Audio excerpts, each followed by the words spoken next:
চাকরিহারাদের SSC অভিযানে অশান্তির আঁচ পেয়ে আগাম প্রস্তুতি নিচ্ছে পুলিশ। পুলিশকে লক্ষ্য করে ছোড়া হতে পারে সকেট, পেট্রোল বোমা। অডিও ক্লিপ প্রকাশ করে বিস্ফোরক দাবি বিধাননগর পুলিশ কমিশনারেটের। পুলিশের নিশানায় সুমন বিশ্বাস।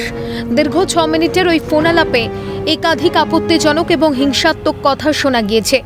এসএসসি পরীক্ষা কেন্দ্রগুলিতে বোমাবাজের হুঁশিয়ারিও দেওয়া হয়। এই অডিও ক্লিপের ভিত্তিতে একটি মামলা রুজু করা হচ্ছে। ব্যবস্থা নেওয়া শুরু হচ্ছে বলেই জানিয়েছেন ডিসি। আজকে আমাদের কাছে গোপন সূত্রে একটি খবর আসে, একটি রেকর্ডেড কনভারসেশন আমরা পাই, যেখানে দুজনের মধ্যে একটি কথোপকথন আছে। এই দুজনই হচ্ছেন এই অধিকার মঞ্চের সদস্য, এবং সেই যে কথোপকথনটা হয়েছে সেটাতে আমরা বেশ কিছু আপত্তিজনক জিনিস পেয়েছি বা কিছু হিংসাত্মক গতিবিধির কথা সেখানে আমরা পেয়েছি।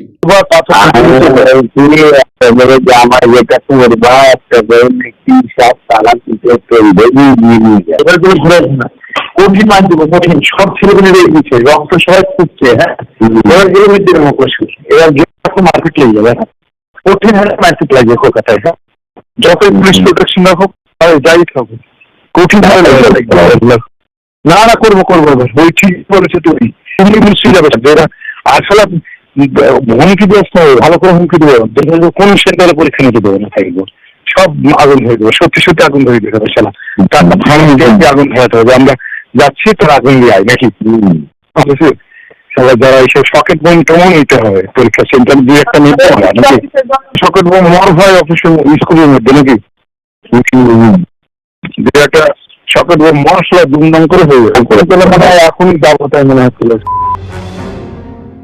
ডিসি বিধাননগরের সাব জবাব। 18ই অগস্ট এসএসসির যে প্রতিবাদের ডাক দেওয়া হচ্ছে তাতে অনুমতি দেয়নি পুলিশ। কলকাতা হাইকোর্টের নির্দেশ মতো আন্দোলন হলে কোনো আপত্তি নেই, তবে বিশৃঙ্খল পরিস্থিতি তৈরি হলে পুলিশ আইন শৃঙ্খলা রক্ষায় প্রয়োজনীয় পদক্ষেপ গ্রহণ করবে। সবাইকে, এই অধিকার মঞ্চের যারা সদস্য আছেন তাদেরকে আমি আপনাদের মাধ্যমে অনুরোধ করব যে তাদের মধ্যেই কিছু জন আছে যারা কিন্তু কালকে একটা হিংসাত্মক কিছু করার পরিকল্পনা করছেন। তাদের এই চক্রান্তে যেন ওনারা পা না দেন। যদি কোনো রকম আন্দোলন করারই থাকে সেটা হাইকোর্টের যে নির্দেশ আছে সেটা মেনে যেন করা হয়, যেটা এখন অবধি যখন ওনারা করেছেন হাইকোর্টের এই নির্দেশ আসার পর সেইভাবে হোক। কিন্তু এছাড়া কোনো রকম যদি প্রতিবাদের প্রচেষ্টা হয় সেটা কিন্তু আইন অনুসারে হবে না, এবং সেটার ক্ষেত্রে আমরা যা যা পুলিশের তরফ থেকে করণীয় আইন শৃঙ্খলা রক্ষা করার জন্য আমরা সেটা করব। সমাজ করার কারিগরদের ভাবনায় নাশকতার ইঙ্গিত। পুলিশকে রুখতে পাথর বোমা ছোড়ার পরিকল্পনা। অডিও সত্যতা সিএন যাচাই না করলেও সোমবারের এসএসসি অভিযান নিয়ে চড়ছে পারদ। অভিযান ঠেকাতে পুলিশ নিচ্ছে একাধিক পদক্ষেপ, কিন্তু প্রশ্ন থেকেই যায় চাকরিহারাদের এসএসসি অভিযানের ভিড়ে লুকিয়ে কারা করছেন অশান্তির পরিকল্পনা। তাদের রুখতে গিয়ে আবারও কণ্ঠরোধ হবে না তো নির্দোষ চাকরিহারাদের? শুভদীপ পান্নার রিপোর্ট, ক্যালকাটা নিউজ।